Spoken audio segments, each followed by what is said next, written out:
Hello दोस्तों, welcome back to my YouTube channel Maths plaza.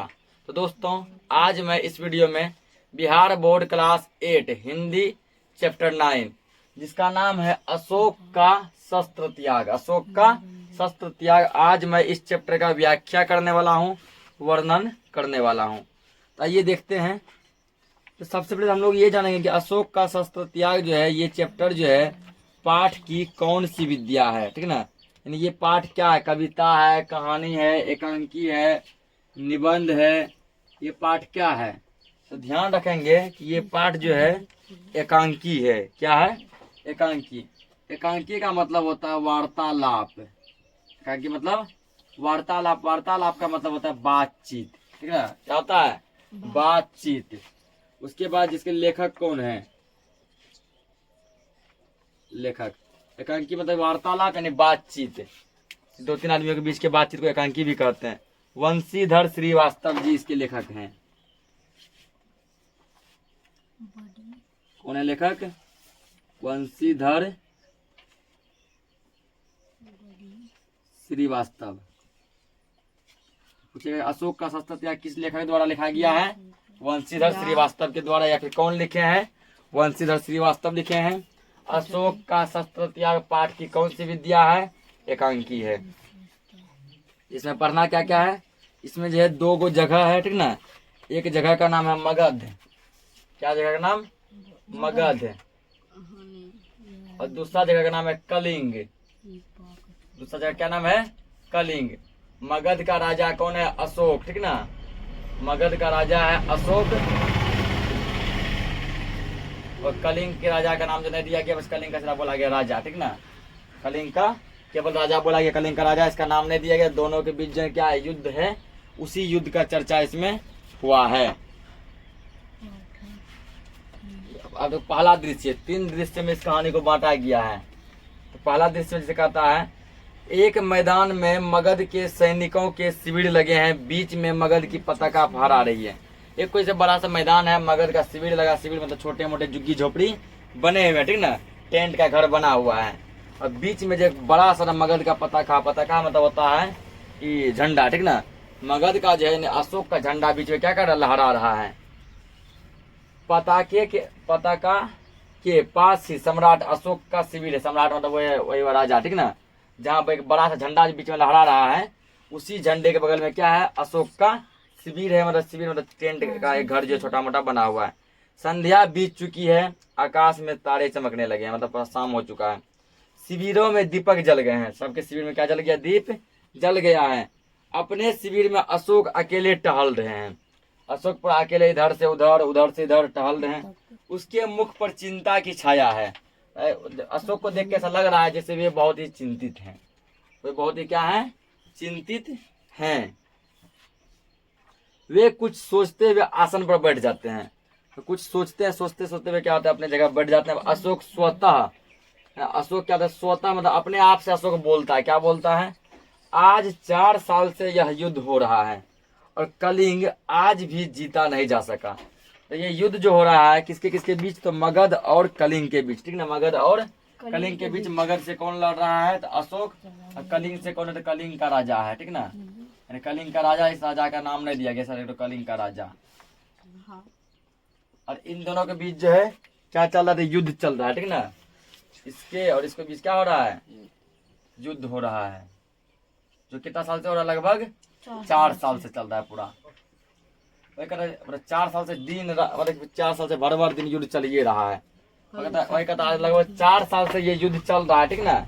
लेकिन आज भी हम जो है कलिंग को नहीं जीत पाए। आज भी कलिंग को हम नहीं जीत पाए। दोनों ओर से लाखों आदमी मारे गए हैं, लाखों घायल हुए हैं, पर हम आज भी असफल हैं।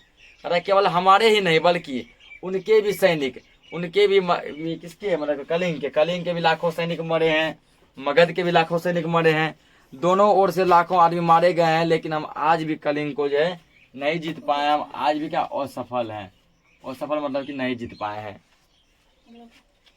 और द्वारपाल आता है, उतने में ये सोच रहा है, सोचते सोचते कौन आता है? द्वारपाल आता है, सिर झुकाए। सिर झुका कहता है, राजन संवाददाता आना चाहता है। ठीक है, द्वारपाल इसके पास आया, ऐसे कर, राजन संवाददाता आना चाहता था। अशोक बोलता ठीक है आने दो, ठीक ना, आने दो उसको। संवाददाता जैसे प्रवेश करता मतलब आकर के कहता है महाराज अशोक की जय हो, महाराज अशोक की जय हो, हल्ला मत करो, शुभ संवाद है। गुप्तचर समाचार लाया है कि कलिंग के महाराज लड़ाई में मारे गए, ठीक ना। संवाददाता का कहना है कि गुप्तचर से जो है यह समाचार मिला है, गुप्तचर से क्या मिला, यह समाचार मिला है कि कलिंग के जो महाराज है, कलिंग के महाराज मतलब कौन, कलिंग का राजा, ठीक ना। कलिंग का महाराज मतलब कलिंग का राजा। बोला कलिंग का राजा है ना वो युद्ध में मारा गया है। कलिंग का राजा युद्ध में क्या हुआ है, मारा गया है, मतलब मर गया वो।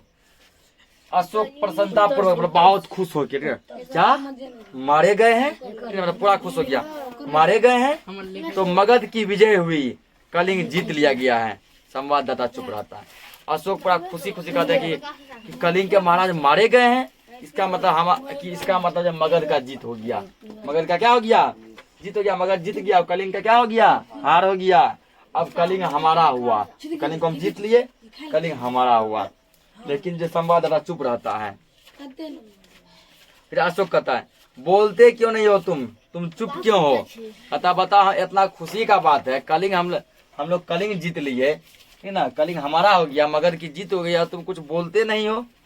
तो संवाददाता धीरे से कहता है बोलूं क्या महाराज, कलिंग दुर्ग के फाटक आज भी बंद हैं, फिर किस मुंह से कहूं कि कलिंग जीत लिया गया है। देखो ऐसा नहीं है, हम ना, यदि किसी देश की यदि राजा को हम मार देते हैं तो उस देश पर हमारा कब्जा हो जाता है, ठीक ना। जैसे मान के चलो कि भारत पाकिस्तान में यदि युद्ध हो गया, ठीक, यदि मान के चलो कि पाकिस्तान में राजा है, ठीक ना, हम यदि उसके राजा को मार देते हैं तो हमारा क्या हो जाएगा, पाकिस्तान पे जीत हो गया, पाकिस्तान हमारा हुआ। पहले यही नियम था, ठीक ना। जैसे मान लो कोई दिल्ली का राजा है, कोई और मान के चलो कहीं और का राजा है, ठीक ना, तो दिल्ली का राजा मान के चलो क्या किया, मान के चलो बनारस का राजा है, या फिर मान के चलो यूपी का राजा है, दिल्ली का राजा क्या युद्ध में यूपी के राजा को हरा दिया, मतलब यूपी अब दिल्ली का हो गया, यूपी किसका हो गया, दिल्ली का हो गया। अब यूपी में भी दिल्ली के राजा ही राज करेंगे और दिल्ली में तो वो राज कर ही रहे हैं। ये नियम है कि यदि कोई एक राजा आ जाए, यदि किसी एक राजा का सैनिक यदि दूसरे जगह के राजा को मार देता है तो वह पूरा प्रॉपर्टी धन दौलत वो राज्य इसका हो जाता है, ठीक है। यानी कि ये तो अशोक का था मगध के राजा, अब मगध के साथ साथ जब कलिंग भी अब इसका हुआ, ऐसा होता है युद्ध में। लेकिन कहता है संवाददाता कि किस मुंह से कहो कि हम जीत लिए हैं, ठीक ना। कलिंग दुर्ग का फाटक मतलब मेन गेट जो है कलिंग का, ठीक ना, कलिंग का जो मेन गेट है, कलिंग क्या जगह का नाम है, कलिंग का जो मेन गेट है वो क्या है, आज भी बंद है। कलिंग का मेन गेट क्या है, बंद है। जब तक वो खुलेगा नहीं, जब तक कलिंग की ओर से आत्मसमर्पित नहीं करेगा कि हम लोग हार गए हैं, तब तो हम लोग कैसे कहें कि हम जीत लिए हैं। अशोक उत्तेजित होकर कहता है, मतलब कि थोड़ा आश्चर्य से होकर, ठीक ना, कहता है कि कलिंग के फाटक आज भी बंद है। कहता है ऐसा कैसे हो सकता है कि कलिंग के फाटक जो है ना आज भी बंद है। उस पे जो है संवाददाता कहता है हाँ महाराज कलिंग के फाटक आज भी बंद है। अब जो अशोक यहाँ आश्चर्यचकित हो जाता है कि जब उसके महाराज को हम जो है मार दिए, उसका महाराज जब युद्ध में मारा गया, ठीक ना, और जो सबसे जो उसका विश्वास पात्र जो सैनिक था, किसका, कलिंग का जो सबसे सैनिक था, मतलब कि सेनापति, जो सभी सैनिकों का जो हेड होता है, जो सभी सैनिकों का प्रमुख होता है, उसको हम लोग सेनापति कहते हैं, ठीक है। मतलब उसका जो सेनापति हो तो हमारे गिरफ्त में है। इस सेनापति को पहले ही जो मगध का राजा अशोक के सेनापति क्या कर लिया है, कब्जा कर लिया, मतलब उसको कैद कर लिया, ठीक है ना। सेनापति को पहले क्या कर लिया गया है, कैद कर लिया गया है, और राजा तो मरिए गया। कहता फिर भी कलिंग का गेट आज तक क्यों नहीं खुला है। तो अशोक उत्तेजित होकर पूरा मतलब गुस्से से खड़े हो जाते हैं। कहते हैं बंद है तो खुल जाएगा, तो गेट बंद है क्या हो जाएगा, खुल जाएगा। जाओ जाकर सेनापति से कह दो कल सेना का संचालन मैं स्वयं करूंगा। इसका मतलब हुआ कल मैं गेट के पास मैं स्वयं जाऊंगा, मतलब कि सेना से तो होगा ही। अब मेन के रूप में जो कल बोला, कल जो है ना मेन में जो है सेनापति नहीं जाएंगे, बल्कि उनके बदले मैं खुद जाऊंगा। कल या तो कलिंग के दुर्ग फाटक खुल जाएंगे या मगध की सेना वापस चली जाएगी। हाथ से जाते हुए संकेत करते हैं। तो बोला कि कल जो है या तो कलिंग दुर्ग का मतलब कलिंग का मेन गेट या तो क्या हो जाएगा, खुल जाएगा, और यदि कल कलिंग का मेन गेट नहीं खुला तो मगध की सेना अपनी हार मानकर वापस लौट जाएगी, ठीक ना। बोला 4 साल से लगातार युद्ध चल रहा है, अब जो है हमें ये युद्ध नहीं करना है क्योंकि कलिंग का महाराज भी मारा गया है, ठीक ना। बोला कल हम खुद जाएंगे वहां पे मेन गेट पे। कल या तो गेट खुलेगा यदि गेट नहीं खुला ठीक ना, तो मगध अपनी हार मान के कहाँ चल जाएगी, वापस चल जाएगी। देखिए जीता है ना, उसको मार के बोला फिर भी हम वापस लौट जाएंगे। तो ये था तुम्हारा क्या पहला दृश्य। और दूसरा पार्ट में क्या है, दूसरे दिन प्रातः काल का समय शस्त्र सज्जित होकर अशोक घोड़े पर बैठ जाते हैं। प्रातः काल यानी सुबह मॉर्निंग में ठीक ना। तो अगले दिन जो है अशोक क्या होते हैं, आराम से मॉर्निंग में जो रेडी हो जाते हैं और रेडी होकर जो है घोड़े पे बैठ जाते हैं।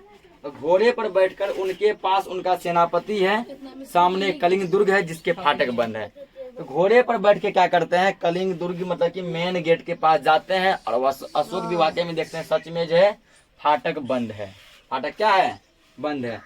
अशोक कहते हैं मेरे वीर सैनिकों, आज 4 साल से युद्ध हो रहा है, फिर भी हम इस कलिंग को जीत नहीं पाए हैं। अशोक जो घोड़े पर से चढ़ के या घोड़े से उतर के क्या करते हैं, अपने सैनिक को जो है प्रोत्साहित करते हैं, सैनिक को समझाते हैं, देखो सैनिकों आज 4 साल से तुम युद्ध कर रहे हो ठीक ना। बहुत हमारे सैनिक भी मारे गए हैं, लाखों हमारे सैनिक मरे हैं, लाखों उसके सैनिक भी मरे हैं, लाखों हमारे सैनिक घायल पड़े हुए हैं ठीक ना, जिसका इलाज चल रहा है, लाखों उसके भी सैनिक घायल पड़े हैं। लेकिन हम आज भी जो कलिंग को नहीं जीत पाए हैं, आज भी कलिंग को नहीं जीत पाए हैं। उसके किसी दुर्ग पर मगध की पताका नहीं लहरा रही, दुर्ग मतलब यानी गेट ठीक ना। बोला कलिंग के जो है किसी भी गेट पर जो ना मगध का पताका यानी झंडा जो नहीं लहरा रहा है। इसका नियम जैसे मान लीजिए तो कहीं पर हम किसी को जीत लेंगे तो वहाँ क्या करते हैं, अपना झंडा जाके गाड़ देते हैं ठीक ना। जैसे मान लीजिए कि चांद पर जो देश पहले गया तो अपना झंडा गाड़ता है, इंडिया पहले गया तो वो इंडिया के साथ छोड़ के गया, और कोई देश गया तो अपना झंडा गाड़ता है। यदि किसी देश को यदि कोई जीत लिया है किसी जगह को तो अपना झंडा वहाँ गाड़ देता है। क्या कहता है, उनके सेनापति पहले ही कैद हो चुके हैं, फिर भी कलिंग आत्मसमर्पण नहीं कर रहा है। आओ आज हम अपनी मातृभूमि के शपथ लेकर प्रण करें कि या तो हम कलिंग के दुर्ग पर अधिकार कर लेंगे या सदा के लिए मृत्यु की गोद में सो जाएंगे। ये जो कहता है कि आओ जो ठीक ना, आज हम प्रण करते हैं मतलब कसम खाते हैं, कसम ये खाते हैं या तो कलिंग के दुर्ग पर या तो कलिंग पर क्या करेंगे, उसके सभी किले पर जो है अपना अधिकार कर लेंगे, और यदि अधिकार नहीं कर पाए तो हम मृत्यु की गोद में सो जाएंगे मतलब मर जाएंगे। ये इतना बड़ा एक कसम खा लिया कि या तो हम उस पर अधिकार कर लेंगे और यदि अधिकार नहीं कर पाए हम क्या करेंगे, मर जाएंगे मतलब मृत्यु की गोद हम लोग सभी सो जाएंगे। अब तब सैनिक तलवार खींचकर मगध की जय हो, सम्राट अशोक की जय हो, सभी सैनिक क्या करते हैं तलवार ऐसे निकाल लेते हैं ठीक ना, मगध की जय हो, सम्राट अशोक की जय हो मतलब राजा की जय हो ठीक ना। सहसा दुर्ग का फाटक खुल जाता है। जैसे ये सब जयकारा लगाते हैं सम्राट अशोक की जय हो, सम्राट अशोक की जय हो, इतने में क्या होता है दुर्ग का कलिंग का मेन गेट मेन फाटक क्या हो जाता है, खुल जाता है। सब आश्चर्य से उधर देखने लगते हैं, उनकी तलवारें खींची की खींची रह जाती है। सब उधर देखने लगते हैं क्या गेट खुल गया और सबका तलवार ऐसे खींचा ही रह जाता है। शस्त्र सज्जित स्त्रियों की विशाल सेना फाटक के बाहर निकलने लगती है ठीक ना। ये लोग क्या देखते हैं, स्त्रियों की सेना, महिलाओं की जो विशाल सेना जो है फाटक से बाहर निकल रही है। कुछ महिलाएं घोड़े पर आ रही है तो कुछ पैदल आ रही है ठीक ना, तो कुछ जो है क्या है तो आगे हेड है मतलब सेनापति हैं, सभी के हाथ में क्या है, एक तलवार है। स्त्रियों की विशाल सेना जो है गेट से बाहर निकल रही है। सेना के आगे पुरुष भेष में एक वीरांगना है जो सैनिक भेष में साक्षात चंडी सी दिखाई पड़ती है। मतलब कि स्त्रियों की सेना जो महिलाओं की सेना जो उसका जो सबसे हेड है ठीक ना, उसका सबसे हेड है वो पुरुष के भेष में है। पुरुष के भेष में मतलब लड़का के भेष में है ठीक ना। किसके भेष में है, लड़का के भेष में है, जो लड़का के भेष में है ठीक ना, लड़का के भेष में है तो वो साक्षात लगता है ऐसे जैसे वो चंडी हो। क्या हो, चंडी मतलब बहुत गुस्से में दिख रही है, वो आंख मुंह पर लाल लाल है ठीक ना, मतलब आंख में उसका लग रहा है कि मतलब बदला का प्रतिशोध दिख रहा है कि लगता है वो किसी बदला लेगी, या तो किसी को आज मार देगी या खुद वो मर जाएगी, ऐसा देख के लगता है। वही अशोक को देख के लगता है जैसे साक्षात मां चंडी का रूप हो वो ठीक है ना। यह कलिंग महाराज की कन्या पद्मा है, कन्या मतलब बेटी, वो जो साक्षात जो चंडी का रूप जो दिखाई देती है, जो लड़के के भेष में है ठीक ना, जो सभी सेना का सेनापति है आगे घोड़े पर, वो क्या कलिंग महाराज की बेटी है पद्मा है। कलिंग का जो राजा जो मारा गया है उसी की बेटी पद्मा है। स्त्रियों की सेना अशोक की सेना से कुछ दूरी पर आकर रुक जाती है। यहाँ मान लो अशोक का सेना है, यहाँ महिलाओं की सेना आती है और कुछ दूर पे आगे दोनों क्या हो जाता है, रुक जाता है ठीक ना। अशोक के सिपाही मंत्र मुग्ध से देखते रह जाते हैं, अशोक भी चकित रह जाता है। अशोक के सभी सैनिक और सिपाही देखते रह जाते हैं, अशोक बस चुप होकर चकित होकर केवल देखता है। अब पद्मा आगे बढ़कर अपनी सेना से, पद्मा घोड़े से उतरकर जो अपनी सेना से कहती है, बहिनों तुम वीर कन्या, वीर भगिनी और वीर पत्नी हो।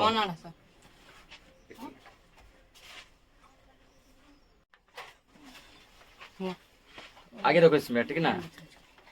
तो ये जो है पद्मा जो है अपने सभी सैनिकों को समझा रही है कि तुम किसी की कन्या, कन्या मतलब बेटी, कन्या मतलब बेटी, तुम किसी की बेटी हो, किसी की पत्नी हो, किसी की माँ हो, ठीक ना। मुझे तुमसे कुछ नहीं कहना। जिस सेना ने तुम्हारे पिता, भाई, पुत्र और पति की हत्या की है वह तुम्हारे सामने खड़ी है। मतलब अशोक की सेना की ओर जो हाथ का इशारा से करते हुए कहती है कि जिस सेना ने तुम्हारे पिता, मतलब उस जो युद्ध जो हो रहा था 4 साल तक लगातार, तो उस युद्ध में किसी के पिता मारे गए ना, तो बोला कि जिस सेना ने तुम्हारे पिता की हत्या की तुम्हारे सामने खड़े हैं। जिस सेना ने तुम्हारे भाई का, किसी का भाई भी मारा गया होगा युद्ध में, मारा होगा ना। जिस सेना ने तुम्हारे पिता, भाई, पुत्र और पति की हत्या की है वो तुम्हारे सामने खड़े हैं। तो बोला जिस सेना ने तुम्हारे पिता को मारा है, किसी का भाई मर गया युद्ध में, तो किसी का पति युद्ध में मरा है और वो विधवा हो गई है, तो किसी का जो पुत्र यानी बेटा युद्ध में मरा है, ठीक ना, वो सेना तुम्हारे सामने खड़े हैं।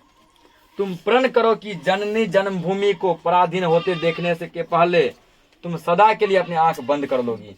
और तुम कसम खाओ, ठीक ना, कि हम जो है ना अपने कि हमारा चलिए गया, किसी का पिता गया, किसी का पुत्र गया, किसी का पति गया, ठीक ना, किसी का भाई गया, बोला कि अब जो हमारे हाथों से हमारा ये देश नहीं जा पाए, इसके लिए तुम प्रण करो, कसम खाओ कि हमारा देश हमारे हाथ से जाने से पहले हम अपनी आंखें बंद कर लें, मतलब हम भी मर जाएं, या तो यदि हम जीवित हैं अपने देश की रक्षा करें। अशोक स्वतः, अशोक बोला अपने आप से बोलता है, ठीक है ना। अशोक को पता नहीं ये कौन है, अशोक को पता नहीं है यह जो है कौन है। स्वतः अपने आप से कहता है यह कौन है।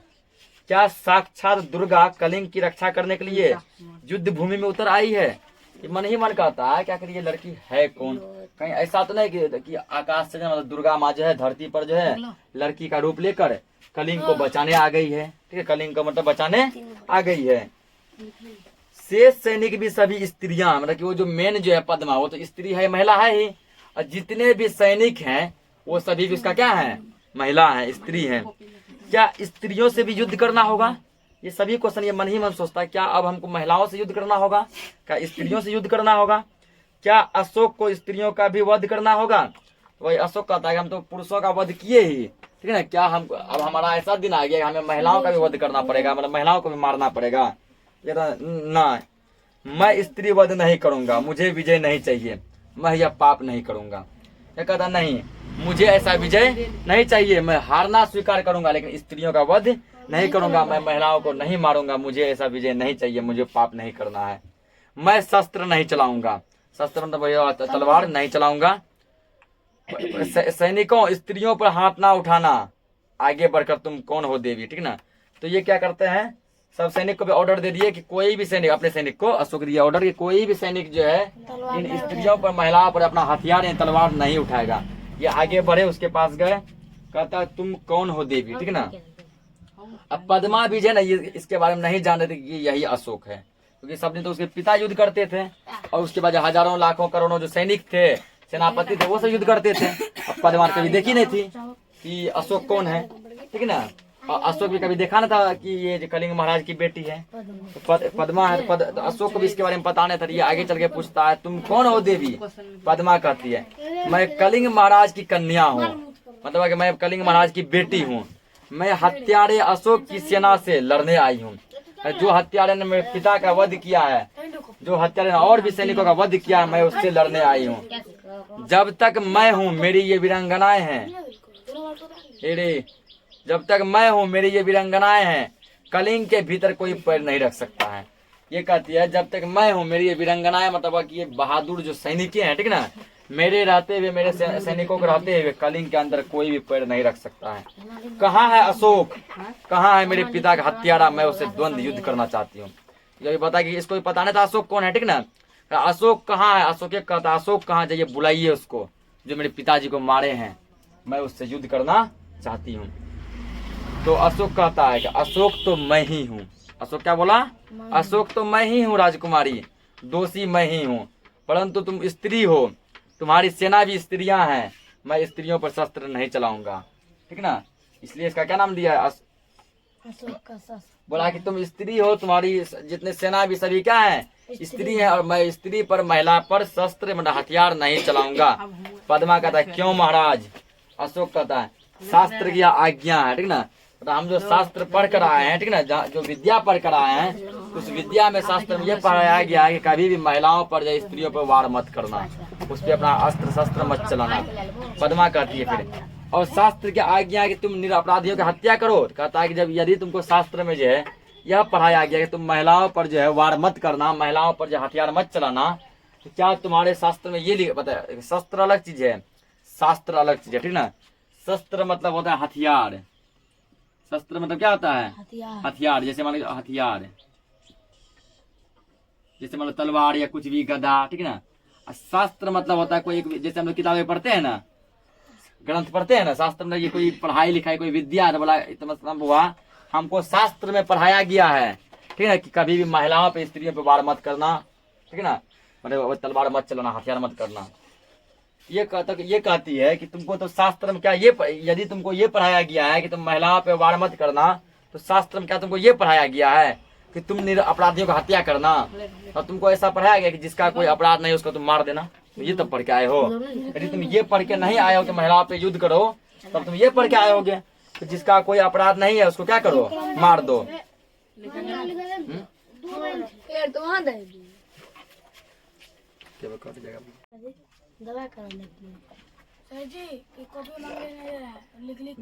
आगे देखो फिर, तो आगे जो है, ठीक ना, तो कहता है तब तुमको ये पढ़ाया गया होगा कि जिसका कोई अपराध नहीं है निरपराधियों को मार दो। फिर कहता है शास्त्र की आज्ञा है कि तुम अपनी विजय लालसा पूरी करने के लिए लाखों माताओं की गोद सुनी कर दो। तो कहता है क्या तुम शास्त्र, पद्मा कहती है सब बात, क्या तुम तो शास्त्र में ये पढ़ के आए हो कि अपना विजय बढ़ाने के लिए, ठीक ना, जीतने के लिए जो है लाखों माताओं का गोद उजाड़ दो, मतलब कि उसके बेटों को तुम मार दो, ठीक ना, क्योंकि किसी का बेटा किसी का पति युद्ध में गया है उसको मार दो, ये पढ़ के आए हो। लाखों स्त्रियों की मांग का सिंदूर पोंछ दो, क्या तुम तब ये पढ़ के आए हो कि अपना विजय फहराने के लिए, जीतने के लिए जो है लाखों स्त्रियों की मांग का सिंदूर पोंछ दो, मतलब कि लाखों व्यक्तियों को मार दो। कोई तो वो तो किसी का पति भी है, पति है तो वो उसकी महिला विधवा हो जाएगी। फिर कहती है फूंक दो उस शास्त्र को जो तुम्हें यह सिखाता है, जहां तुम ऐसे सीखते हो ऐसे शास्त्र को तुम उठा के फिर जला के राख कर दो। मैं तुमसे शास्त्र सीखने नहीं आई हूँ, शस्त्र से युद्ध करने आई। बोला शास्त्र हम बहुत पढ़े हैं, ठीक ना, ए लड़की, बोला शास्त्र हम बहुत पढ़े हैं, हम तुमसे शास्त्र सीखने नहीं आए हैं। शस्त्र मतलब हथियार से युद्ध करने आए, हमसे युद्ध करो, हम तुमसे युद्ध करना चाहते हैं। तुम हत्यारे हो, मैं अपनी बलि चढ़ाकर तुम्हारे खून की प्यास बुझाने आई हूँ। अपने सिपाहियों से कहो कि तलवार उठाए, कलिंग की स्त्रियां उनसे युद्ध करना चाहती और कुछ नहीं, ठीक है ना। अशोक सिर झुकाए हुए कहता कि अपने सभी सिपाही को बोलो हमसे युद्ध करें, हम केवल युद्ध चाहते हैं और कुछ नहीं चाहते हैं। अशोक बेचारा सिर झुकाए हुए हैं। पद्मा कहती है क्यों सिर क्यों झुका लिया महाराज, मैं युद्ध चाहती हूँ, केवल युद्ध। आज आपके भीषण युद्ध की पूर्ण आहुति होगी, ठीक ना। कहता आज जो आप 4 साल से युद्ध कर रहे हैं ना, आज वो युद्ध खत्म ही हो जाएगा। या तो आप मारे जाएंगे या तो हम मारे जाएंगे। सर और मत झुकाइए, बस युद्ध कीजिए हमसे। अशोक बहुत हो चुकी राजकुमारी, मैं अब युद्ध नहीं करूंगा, मैं कभी युद्ध नहीं करूंगा। तलवार नीचे फेंक देता है।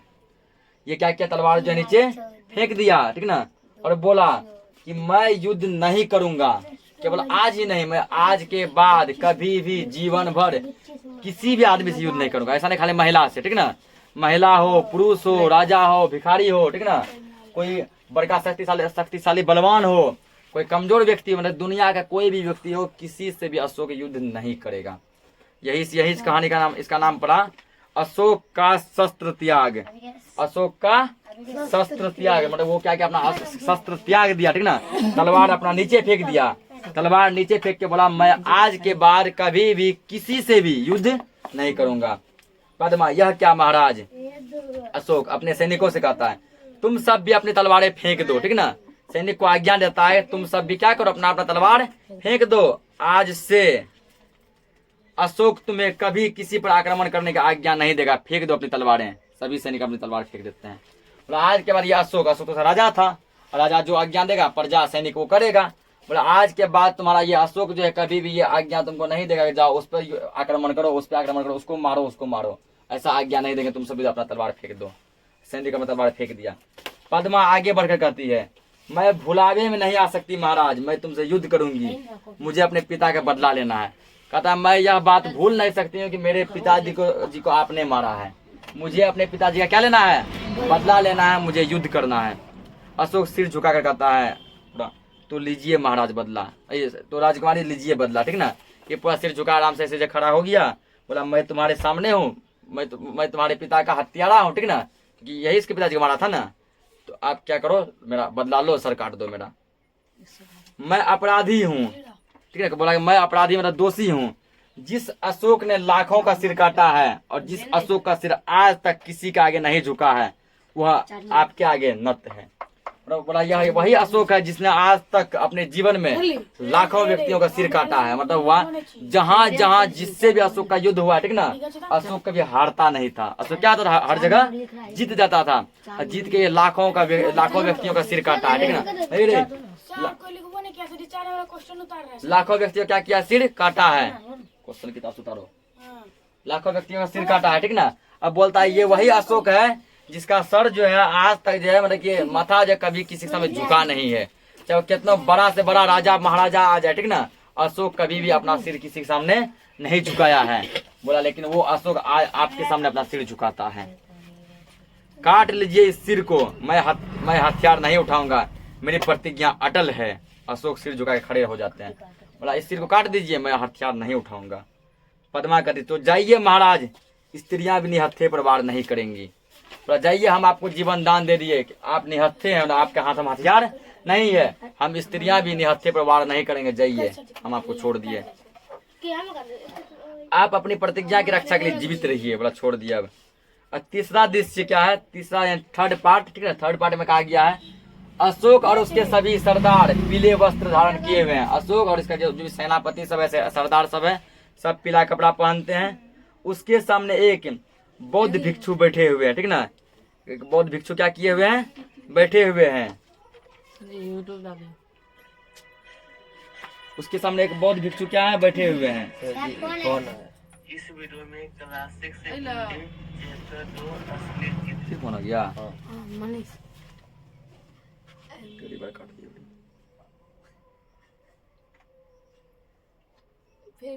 फोन करके पूछना।